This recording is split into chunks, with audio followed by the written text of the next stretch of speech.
Hi everybody, it's the 1st of March 2023 at approximately 10 to 3 in the afternoon here in the UK, and Hotfix 2 for update 1.20 should have dropped by now for servers for PC and console, so I thought we would go through the patch notes. Now, this is just really an update of kind of DayZ server.exe, the kind of file that if you're with Nitrado, for example, you don't really get to see at all, especially if you're on console. So if you've got that sort of provider, like an Nitrado sort of provider where they handle DayZ server.exe, that will happen all automatically. And in fact, the version number for this update is 1.20 by 155844. So if you see that on your server when you go into the dashboard, you know your server has been updated. And also the fact that the last update on the server, for example, in this case, was March the 1st at 10 past 3 in the afternoon, which was about 40 minutes ago. So what has changed? Well, let's have a look. So let's see what they say. We'll go through the console notes first, and then we'll have a quick look at the PC notes to see if they're different, which I don't think they are, because I've had a quick look at both anyway.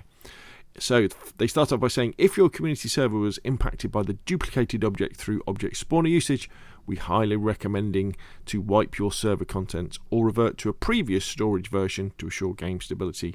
Not following this procedure can result in severe instability. So if you weren't aware of it already, with the initial version of 1.20 and even parts of Hotfix 1.20, if you used a JSON to spawn in objects that weren't structures, they were duplicating like mad. So, you know, if you had a large trader type store somewhere, you could end up with thousands upon thousands of items, and obviously that would put immense pressure on your server, immense lag, and just lead to players not being able to enter that area, and often blue screening, and the server, falling over as well.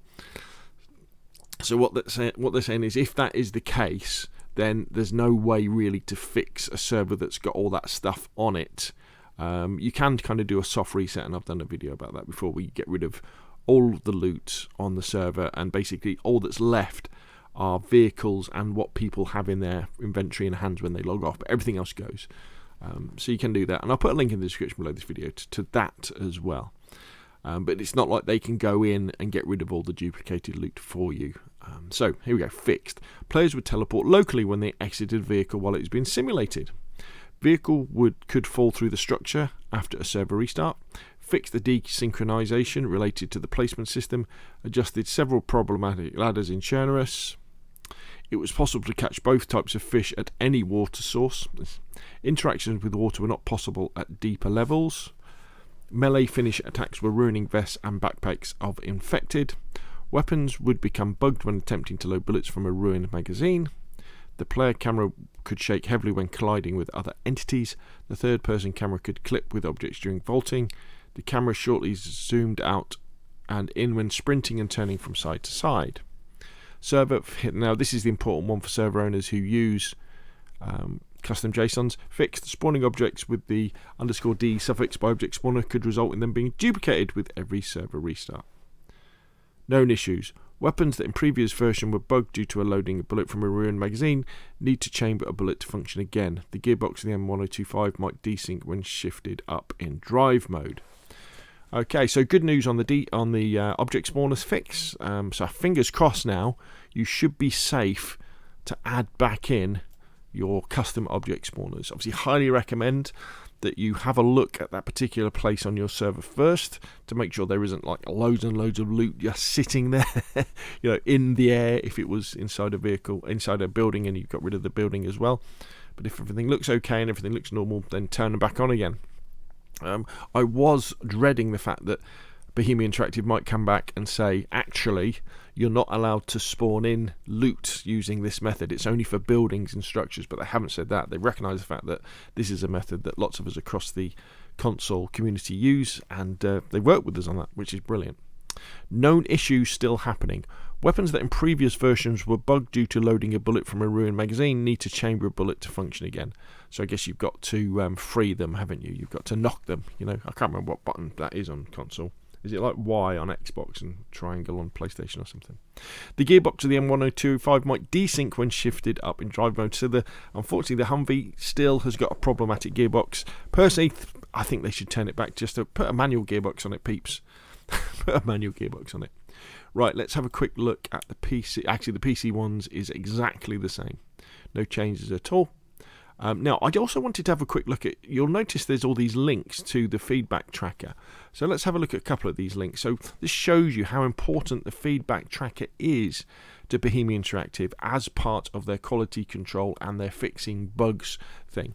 So again, I'll put a link to the feedback tracker in the description below this video, but this is where you go into here, you have to register first, and you can go on there, and in a structured manner, you can say, look, this is a problem, this is where it happens. You can give them links to videos, you can give them screenshots, and you can say, look, so for example, in this one by Beavis, saying that people were falling off this chimney, and he even attached a video to it, and Jeez looks after it, and here we can see resolve for 120 hotfix number 2. Here's another one about when exiting the car, the character first falls under the textures, then soars high above the map. Only on the Ada machine was checked. 3 times out of 5 when leaving the passenger seat. 2 out of 3 with the engine turned on. So, you know, even Red Falcon adds a little bit there. And it shows you how powerful the feedback tracker is. It's very, very important. You should always have, I think, a link in your browser bar to the feedback tracker. So if you do come across a problem, no matter how big or small, you can go in, you can tell Bohemia Interactive about it. It doesn't always have to be bugs as well. It can be features that you think should be included in the game, or improvements. You can put them in there too. Very, very important. So there we go. DayZ Hotfix 1.20 update. What was this update? 3 console stable 1.2 update. Yeah, so it's update 3 Hotfix 2. Now live. Fingers crossed that should be it, hopefully, for update 1.20. There are probably lots of little ones that come through, but it should be playable now. It should be safe to go back into the water and play around with custom object spawners. And there we go. What do you think? Put your questions in comments down below.